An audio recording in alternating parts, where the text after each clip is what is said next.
আমার পেছনে যেটা দেখতে পাচ্ছেন এটা পৃথিবীর বৃহত্তম এবং কঠিন কারাগার, যার ধারণ ক্ষমতা 40,000। কল্পনাও করতে পারবেন না এখানের বন্দী মানুষরা কতটা বিপজ্জনক। আপনি কতজন মানুষের জীবন নিয়েছেন? কতজন? 5 জন নাকি 10 জন? 50 জনেরও বেশি। MS-13 এবং অন্যান্য গ্যাং, এরা হচ্ছে জানোয়ার, এগুলো মানুষ নয়। সোশিওপ্যাথ, এই ধরনের মানুষ আমাদের এখানে আছে। আমরা সবচেয়ে খারাপ মানুষের মুখোমুখি হব। সিকটের স্বাগতম। এল সালভাদরে নির্মিত পৃথিবীর বৃহত্তম কারাগার, যা নির্মিত হয়েছে পৃথিবীর সবচেয়ে গুরুতর অপরাধীদের বন্দী করতে। যারা এখানে প্রবেশ করে তারা জীবদ্দশায় আর বের হতে পারে না। এখান থেকে বাইরে যাওয়ার কোনো উপায় নেই। তুমি কিভাবে এখান থেকে বের হয়ে আসবে? এই 6 মিলিয়ন মানুষের ছোট দেশে সর্ববৃহৎ কারাগারের প্রয়োজন এই গ্যাংগুলোর জন্য। এক সময় পুরো দেশে আধিপত্য বিস্তার করা এই গ্যাংগুলো 2022-এর মার্চ থেকে নাটকীয় অভিযানের মুখোমুখি হয়।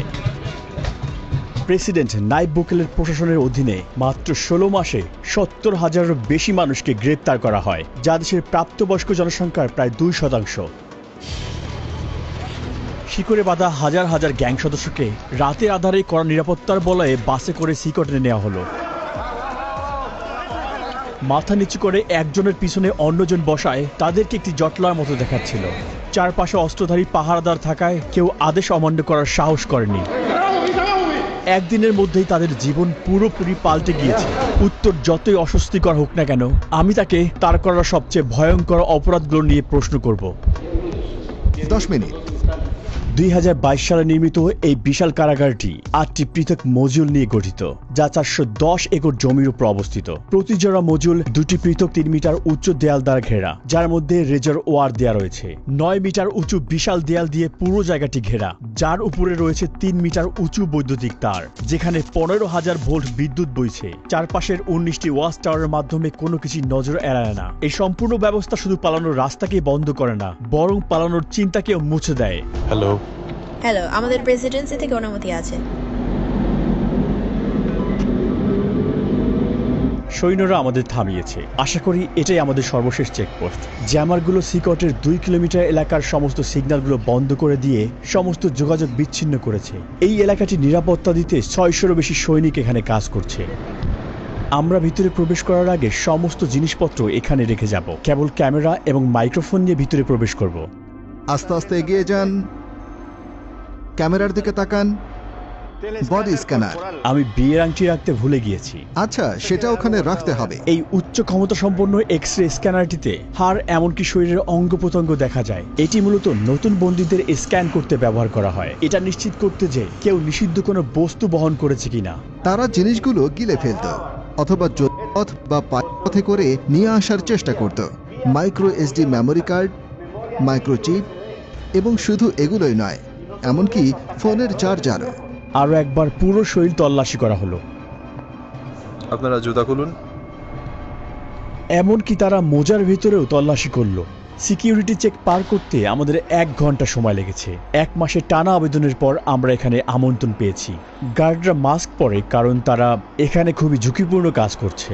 আর যদি তাদেরকে চিনে ফেলে তাহলে শহরে ভ্রমণ করা ঝুঁকিপূর্ণ হয়ে পড়বে, কারণ এই গ্যাংগুলোর অনেক বেশি পরিচিত লিঙ্ক রয়েছে, তাই তারা পরিচয় গোপন রাখে। আপনি কেন মাস্ক পরছেন না? আমাকে তাদের সাথে চোখে চোখ রেখে মুখোমুখি কথা বলতে হয়। তারা ইতিমধ্যেই জানে আমি কে। আমরা এখন নিবন্ধন রুমে। এটা শুধু বন্দীদের জন্যই। যখন অপরাধী রাস্তায় ধরা পড়ে তাদের আইডি থাকে না এবং তারা নাম বলে না। এ কারণে তাদের ফিঙ্গারপ্রিন্ট এবং ছবি তুলে সিস্টেমে নিবন্ধন করা হয়। একবার সিকটের স্থায়ী সদস্য হলে বন্দীদের বাকি জীবনের জন্য প্রিয়জনদের সাথে সকল যোগাযোগ বিচ্ছিন্ন হয়ে যায়, কারণ পরিবার পরিদর্শন একেবারে নিষিদ্ধ। এটাও জানা গুরুত্বপূর্ণ যে বড় অভিযান পরিচালনার সময় কিছু নির্দোষ মানুষকেও ভুল করে এখানে বন্দী করা হয়েছে। এখানে নো কন্টাক্ট নীতির কারণে তাদের পরিবার জানেও না তারা কোথায় আছে বা আদৌ বেঁচে আছে কিনা। কারো কারোর জন্য এই ডকুমেন্টারি হতে পারে তাদের হারিয়ে যাওয়া প্রিয়জনকে দেখার প্রথম সুযোগ। বন্দীরা যেখানে প্রবেশ করে সেই মডিউলগুলো প্রবেশের আগে আমরা এখানে অস্ত্রাগারটি পরিদর্শন করি। যে কোনো বিদ্রোহের জন্য এটি খুবই গুরুত্বপূর্ণ, কারণ তারা পৃথিবীর সবচেয়ে বিপজ্জনক মানুষ। আমরা T65 রাইফেলের মতো অস্ত্র ব্যবহার করি, যা M16 রাইফেলের মতো। আমাদের কাছে আরো একটি অস্ত্র আছে, যা হলো 12 গেজ শটগান। একটি সিগ শাওয়ার রাইফেল সংকীর্ণ স্থানে আমাদের চলাফেরা সহজ করে। যখন অপরাধীদের বন্দি করে বাসে নিয়ে যাওয়া হয়, তাদের চলাচল সীমিত করতে এবং আক্রমণের ঝুঁকি কমাতে হাত করা এবং শিকল পরানো হয়। কখনো এখানে কি বিদ্রোহ হয়েছে? এখন পর্যন্ত কোনো পালানোর চেষ্টা হয়নি। এখানে আমরা অপরাধী সংগঠনগুলোর সবচেয়ে খারাপ মানুষদের পেয়েছি। বিদ্রোহ সুরক্ষা গিয়ারের মধ্যে রয়েছে head protection, face shield, neck protection, anti trauma vest, leg protector, shin guard এবং সর্বোপরি একটি ঢাল। সাধারণত কারাগারে বন্দীরা যে কোনো ধরনের হাতে তৈরি অস্ত্র তৈরি করে, যেমন সুচ, ছুরি। তারা সম্পূর্ণ সুরক্ষিত। দেখতে পাচ্ছেন কিভাবে তার পা সুরক্ষিত আছে। যেহেতু কারাগারটি অনেক বড়, তাই আমাদের বাসে চড়তে হচ্ছে।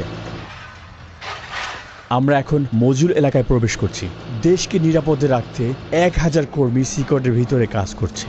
এটা যদিও অসম্ভব, কিন্তু চলুন কল্পনা করি যে কোনো বন্দী এখান থেকে বেরিয়ে এলো। এই সমস্ত পাথরগুলো ইচ্ছে করেই এখানে রাখা হয়েছে, কারণ তারা যখন এটার উপর দিয়ে হাঁটবে, এটা অ্যালার্ম সিস্টেমের মতো কাজ করবে, যা শব্দ তৈরি করবে এবং চুপচাপ হাঁটতে পারবে না। তারা কি পালানোর চেষ্টা করেছে? না। তারা কি চেষ্টা করতে পারে? কঠিন, কারণ তাদের একটির পর একটি নিরাপত্তা বলয়ের মধ্য দিয়ে যেতে হবে। বাইরের হস্তক্ষেপ রোধ করতে সিকট তার নিজস্ব অবকাঠামো নিয়ে একটি বিচ্ছিন্ন এলাকায় নির্মিত হয়েছে, যার মধ্যে রয়েছে বৈদ্যুতিক এবং পয় নিষ্কাশন ব্যবস্থা। দুর্ঘটনাবশত বিদ্যুৎ এবং পানি সরবরাহ বন্ধ হলে সিস্টার্ন এবং পাওয়ার প্ল্যান্টগুলো 1 সপ্তাহ পর্যন্ত কার্যক্রম চালু রাখতে সক্ষম। আমি খুবই উচ্ছ্বাসিত।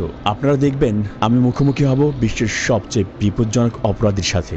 এটা খুবই ঝুঁকিপূর্ণ। আমরা একটি মজুলে এখন প্রবেশ করব। আপনারা পাশাপাশি তৃতীয় এবং চতুর্থ মজুল দুটি দেখতে পাচ্ছেন। অপরাধীরা এখানে প্রবেশ করলে এই দরজা দিয়ে আর কখনোই বের হতে পারে না। আর কয়েক পা আগালেই আমরা 2500-রও বেশি অপরাধী দেখতে পাব। এ যেন এক নিয়ন্ত্রিত বিশৃঙ্খলার মধ্যে পা রাখা।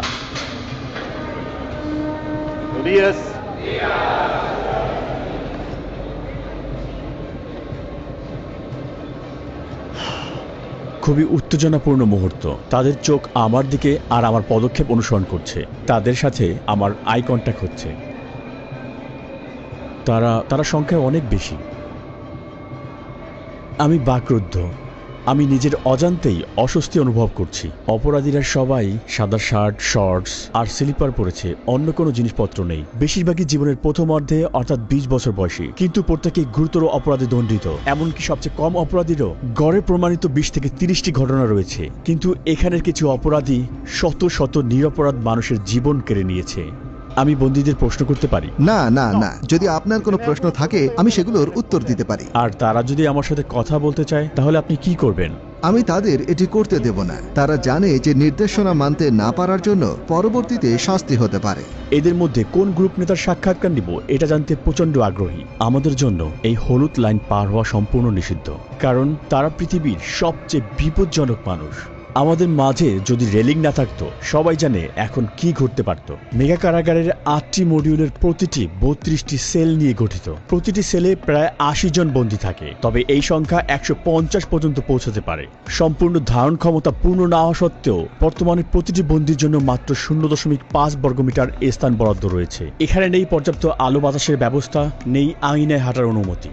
এখানে থাকা প্রতিটি অপরাধীকে এতটাই দীর্ঘায়িত এবং কঠিন শাস্তি দেওয়া হয়েছে, যা আপনি আপনার জীবনেও ভাবতে পারবেন না। এই সমস্ত বন্দীরা কখনোই বের হতে পারবে না। তারা কখনোই সূর্যের আলো দেখতে পাবে না। একমাত্র এখানে আসার বা এখান থেকে বের হওয়ার অনুমতি রয়েছে কেবল এখানকার কর্মীদের এবং আমাদের মতো মিডিয়াদের। কখনোই এই বিল্ডিং থেকে বের হতে পারবে না। আপনি যদি তাদের চেহারার দিকে তাকান, তাদের আত্মায় শূন্যতা দেখবেন।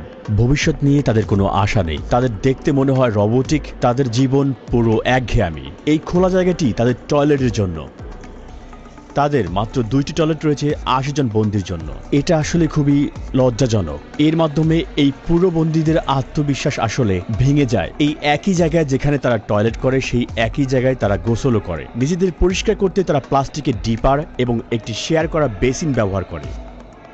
এখানে কোনো পানির প্রবাহ নেই। এই বন্দীরা পানি পান করার জন্য একটি নীল ব্যারেলের উপর নির্ভর করে। তারা সবাই এখানে ঘুমায় এই ধাতব ব্যাংকে।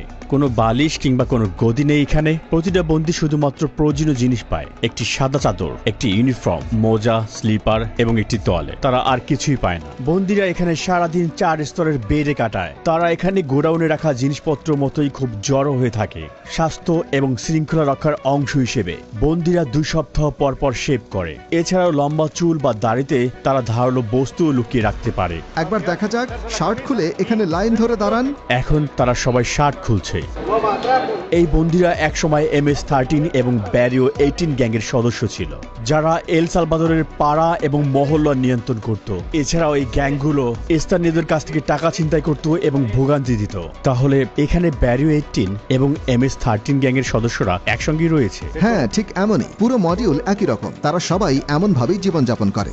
বাইরে একে অন্যের এলাকায় প্রবেশ মানে মৃত্যুর কারণ, কিন্তু এখানে তারা শেষ নিঃশ্বাস পর্যন্ত একে অপরের পাশেই থাকবে। এখানে তারা কিভাবে আছে একে অন্যকে আক্রমণ না করে? এখানে তাদের একসাথে থাকতে শিখতে হয়। এখানে তারা কারাগারে আছে, রাস্তায় নয়। অধিকাংশ বন্দী পুরো শরীর জুড়ে ট্যাটু থাকে, এমনকি তাদের মুখেও, যা তাদের অনুগত্যের পরিমাণ প্রকাশ করে। MS-13 গ্যাংদের ট্যাটুতে সাধারণত অক্ষর দিয়ে লেখা অথবা 13 লেখা থাকে। অন্য গ্যাংয়ের সদস্যরা 18 বা 666 এরকম চিহ্ন ব্যবহার করে, যার যোগফল 18 এবং যা শয়তানের প্রতীক হিসেবে ধরা হয়। অথবা তারা রোমান সংখ্যাও ব্যবহার করে। কারো মুখে গ্যাংয়ের ট্যাটু থাকলে তা স্পষ্ট নির্দেশ করে যে সে সংগঠনের সবচেয়ে নির্দয় এবং নেতৃস্থানীয় সদস্য।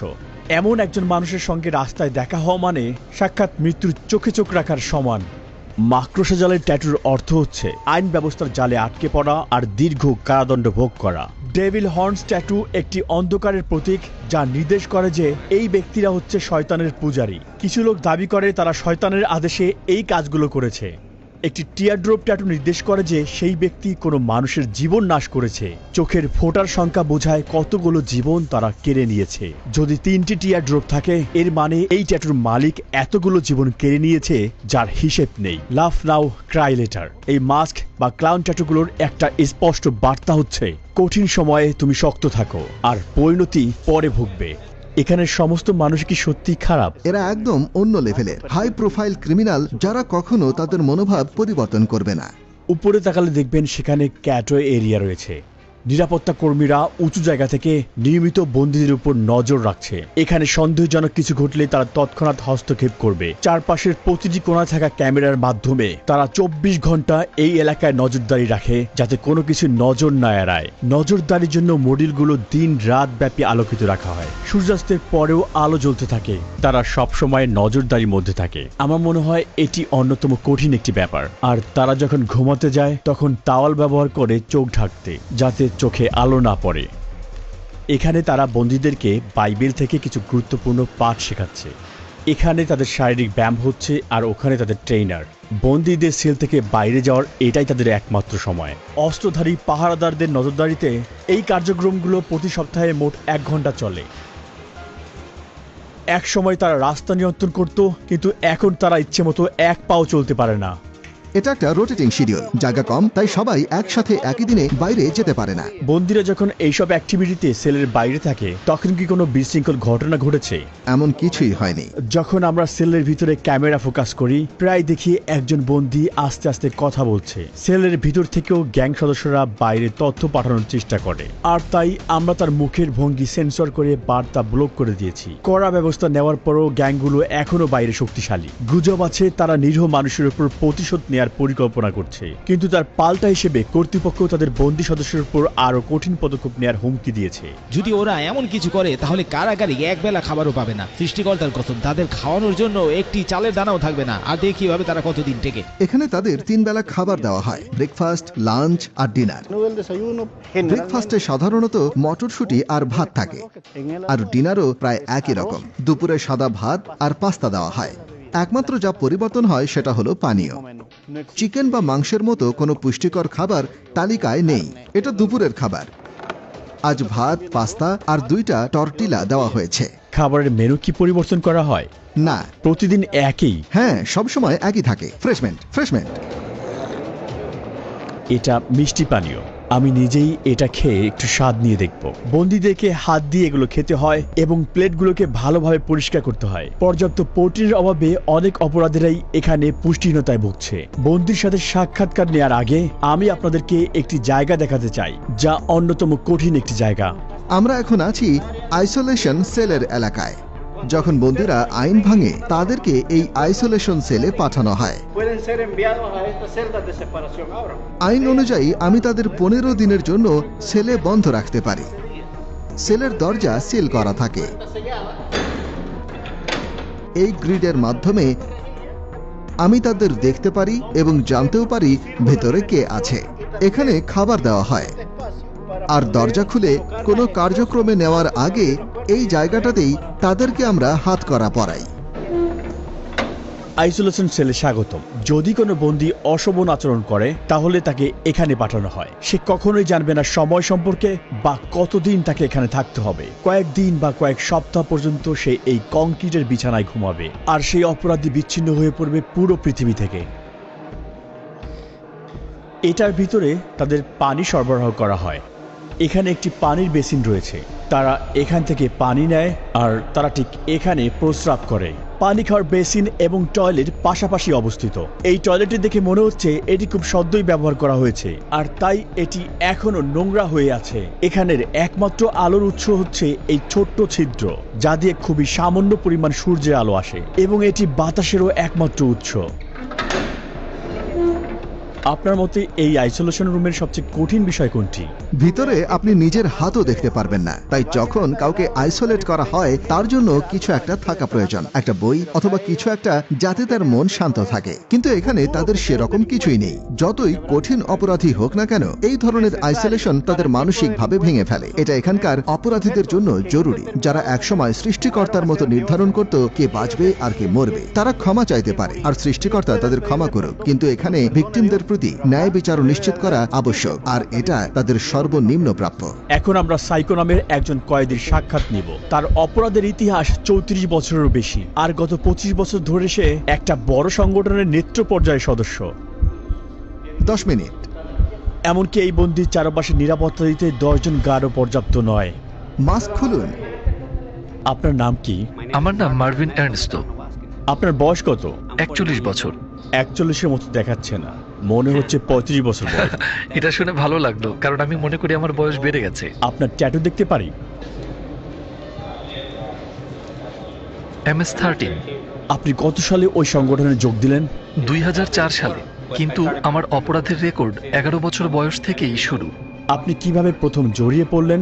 যখন কোনো ছেলের শুধুমাত্র তার মা থাকে আর সেই মা কাজেই ব্যস্ত থাকে, তখন সেই ছেলে রাস্তায় বেরিয়ে আসে সাহায্যের জন্য কিছু খোঁজে। আমি ভাবলাম আমার মা গরিব, আমার জুতোর দরকার, কাপড় চাই, আর শুরু করলাম চুরি। তারপর বাবার মতো কাউকে খুঁজে ফিরি, কারণ আমি বাবাহীন ছিলাম, তাই গ্যাংয়ের দিকে আকৃষ্ট হলাম। একসময় একটা খুন করলাম, আর তারপর এল সালভাদর চলে এলাম জীবন পাল্টানোর জন্য। কিন্তু এখানে আরো গ্যাং ছিল, আবার একই কাজ করতে শুরু করলাম। তারপর শেষমেশ জেলে ঢুকলাম। আমি সবসময় সেই ধরনের মানুষ ছিলাম যারা কোনো কিছু মনস্থির করলে সেটাই অর্জন করতে চায়, আর আমি এখানে এসে সবকিছুই অর্জন করেছি। কিন্তু এখন আমি এখানে আছি। এভাবেই শয়তান মানুষকে পরিশোধ করে। আচ্ছা, এটা কি সত্যি এই অপরাধ সংগঠনে যোগ দিতে হলে কাউকে হত্যা করতে হয়?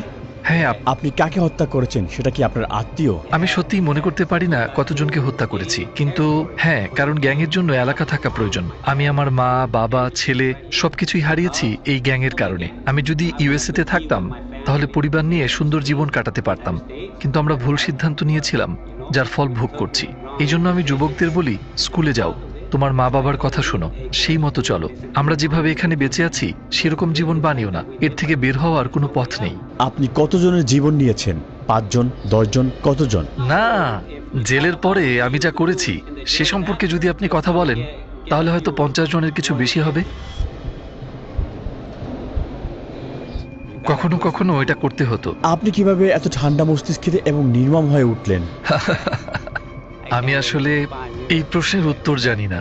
পরিবারের সদস্যদের সাথে সারা জীবন দেখা না হওয়ার বিষয়টি আপনি কিভাবে অনুভব করেন? আমার খারাপ লাগে, কারণ আমি শেষবার আমার ছেলেকে দেখেছিলাম যখন সে 5 বছর ছিল, আর এখন সে 21। আমি তাকে দেখতে চাই, আমি তাকে বলতে চাই, এই তোমার বাবা যা করেছে সেটা তুমি করো না, একটা ভালো জীবন খোঁজো। আপনার কারণে যারা ভিকটিম হয়েছে তারা কখনো প্রিয়জনকে দেখতে পারবে না, আর আপনিও কখনো আপনার পরিবারকে দেখতে পারবেন না। কাউকে মিস করার অনুভূতি আপনি কিভাবে মানিয়ে চলেন? আমি খারাপ অনুভব করি কখনো কখনো, যেমন আপনাকে বললাম আমি বিছানায় শুয়ে অনেক কিছু চিন্তা করি, কখনো কখনো কাঁদতে থাকি আর বলি, আপনার জীবিত থাকার প্রেরণার উৎস কি? একদিন আমার জীবন পাল্টানো এবং ঈশ্বরকে খুঁজে বের করা। আমি ঈশ্বরকে বলেছিলাম, আমাকে মাফ করো, আমাকে মাফ করো আমি যা করেছি তার জন্য। আচ্ছা, অবশেষে আমরা সূর্যে আলো দেখলাম। সেকট এমন একটি জায়গা যেখানে আপনি আসতে চাইবেন না, এমনকি দর্শক হিসেবেও। কিন্তু যারা সালভাদোরিয়ানদের ভিকটিম বানিয়েছে, এটাই তাদের চিরকালের বাসস্থান। এরা নিরাপরাধ মানুষদের জীবন কেড়ে নিয়েছে, তাই তারা এখন প্রতিদান দিচ্ছে। সালভাদোর সরকারের স্পষ্ট বার্তা, এখানে অপরাধ সহ্য করা হবে না এবং এর শাস্তি হবে কঠিন। চরম বিশৃঙ্খলার কারণে একসময় সালভাদোর সবচেয়ে বেশি মৃত্যু হারের দেশ ছিল, আর ওই সময় প্রতি 1 লক্ষ মানুষের মধ্যে 104 জন প্রতি বছর তাদের জীবন হারাতেন। পূর্ববর্তী প্রশাসন এই গ্যাংগুলোর সাথে শান্তি চুক্তি করতে রাজি হয়েছিল, কিন্তু তা শৃঙ্খলা আনতে পারেনি। যদিও বর্তমান সরকারের পদ্ধতিগুলো বিতর্কিত, তবুও 2023 সালের মধ্যে এই সংখ্যা নাটকীয়ভাবে কমে দাঁড়িয়েছে প্রতি 1 লক্ষে 2.4, যা এল সালভাদরকে প্রথমবারের মতো সবচেয়ে সুরক্ষিত দেশগুলোতে জায়গা করে দিয়েছে। শান্তি ফিরে এসেছে এবং এই ফলাফল অস্বীকার করার কোনো সুযোগ নেই। কিন্তু যাদের অন্যায়ভাবে কারাগারে বন্দী করা হয়েছিল তাদের কি হবে? বিশৃঙ্খলা নিয়ন্ত্রণ করতে এটাই কি সঠিক ন্যায় বিচার? আর এটা কি স্থায়ী সমাধান নাকি অস্থায়ী সমাধান? এখন পর্যন্ত এই উত্তর স্পষ্ট নয় এবং সমস্ত পৃথিবী তাকিয়ে আছে। ডকুমেন্টারি দেখার জন্য ধন্যবাদ। সাবস্ক্রাইব করতে ভুলবেন না। দেখা হবে নতুন ভিডিওতে। সাথেই ছিলাম রুহি চ্যানেল।